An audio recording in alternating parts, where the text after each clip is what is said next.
नमस्कार दोस्तों, अगर आप एमपी कांस्टेबल 2026 की तैयारी कर रहे हैं, इसके साथ ही आपको एग्जाम के रिगार्डिंग जितने भी डाउट्स हैं, तो इस एक वीडियो में आपके सभी के सभी डाउट्स यहां पर क्लियर होने वाले हैं।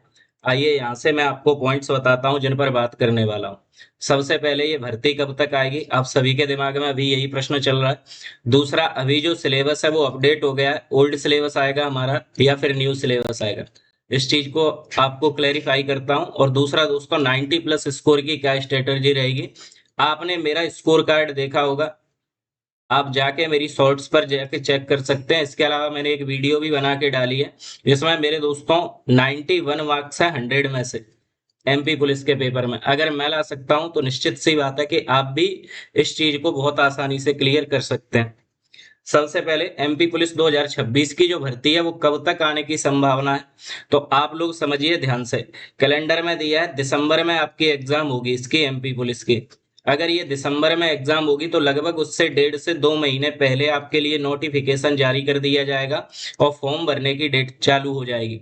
सबसे पहले फॉर्म भरे जाएंगे लगभग 1.5 महीने पहले, और उससे आप मान सकते हैं 10 से 15 दिन पहले नोटिफिकेशन जारी हो सकता है। तो आप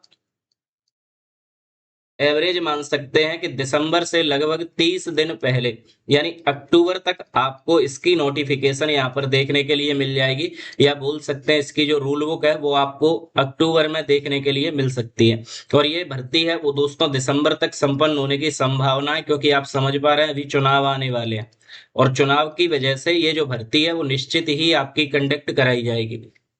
दूसरा, नया सिलेबस आएगा या पुराना चलेगा? देखिए, सिलेबस के बारे में अभी बोला है कि अक्टूबर तक तो हमें सबमिट करना है। अक्टूबर तक जो भी स्टूडेंट्स हैं, जो भी टीचर हैं, उन्हें ईएसबी को ये बताना है कि ये जो नया सिलेबस है वो सही रहेगा या नहीं।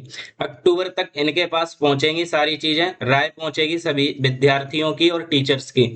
अब अगर उन्हें लगता है टीचर्स को और विद्यार्थियों को कि ये जो नया रूल है वो सही है, तो ये इन्हें बताएंगे और ये नए रूल के आधार पर आपकी परीक्षा करा सकते हैं। अगर इन्हें ये सही नहीं लगता है तो दोस्तों ये आपका फिर सिलेबस है वो पुराना वाला ही चलेगा। लेकिन आपको किस प्रकार तैयारी करनी चाहिए वो मैं आपको बताने वाला हूं। देखिए ध्यान से समझिए। जो ओल्ड सिलेबस था उसमें आपको सिर्फ 4 चीजें देखने के लिए मिल रही थी: एमपीजी के, साइंस, इसके अलावा मैथ और रीजनिंग।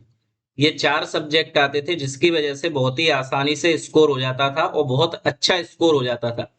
अब यहाँ पर समस्या है, जो न्यू सिलेबस है उसमें उन्होंने थोड़ा सा अपडेट कर दिया है। और क्या अपडेट किया है मैं आपको बताने वाला हूँ। यहाँ पर इन्होंने 25-25 के कितने सब्जेक्ट कर दिए हैं हमारे? 4। इसमें 25 नंबर की इन्होंने एमपीजी के रखी है, 25 नंबर की यहाँ पर दोस्तों इन्होंने जीके रखी है, जिसमें साइंस भी आ सकता है और करंट अफेयर्स भी रह सकते हैं।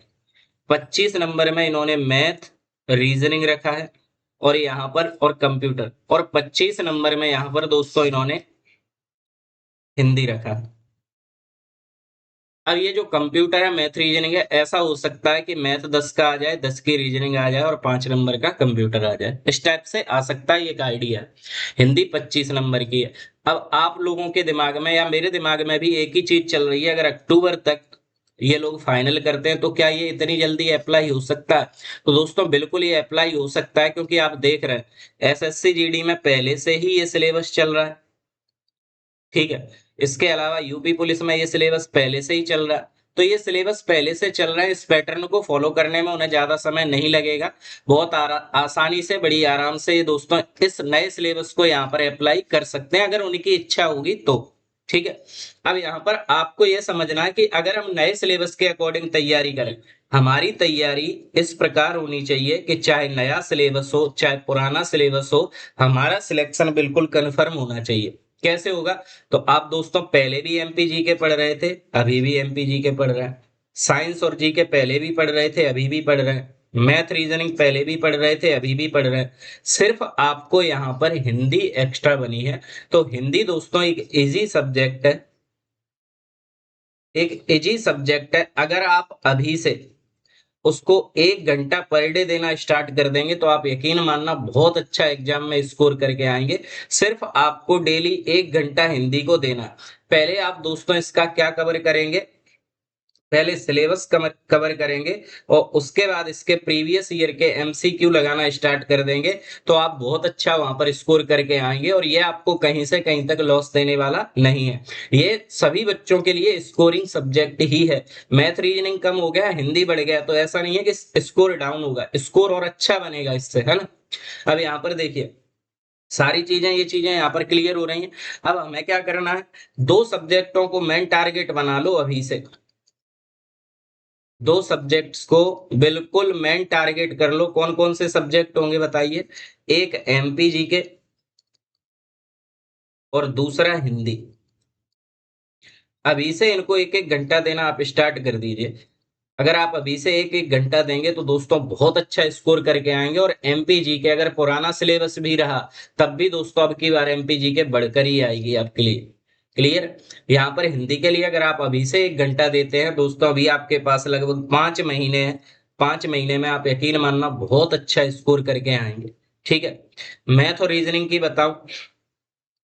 मैथ रीजनिंग और कंप्यूटर, मैथ और रीजनिंग दोस्तों दोनों ही अगर 20 नंबर के भी आते हैं तो आपके लिए बहुत ज्यादा सिंपल हो जाएगा। सबसे पहले आप इनके टॉपिक्स को यानी सिलेबस को कंप्लीट करें और फिर इनके एमसीक्यू लगाना स्टार्ट कर दें।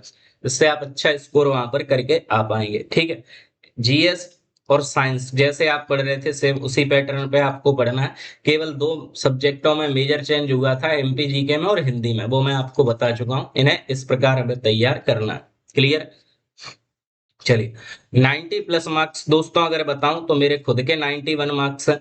आप देख सकते हैं मेरी एक प्रीवियस वीडियो जो यूट्यूब चैनल पर अपलोड हो रखी है पहले से ही, उसमें मैंने बताया है कि 91 मार्क्स मैंने कैसे अटेम्प्ट किए थे।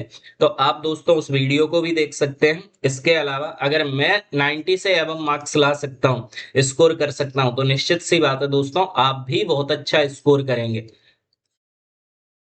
आप बहुत अच्छा स्कोर एग्जाम में करके आएंगे, बस आप रेगुलरिटी लास्ट तक बनाए रखना।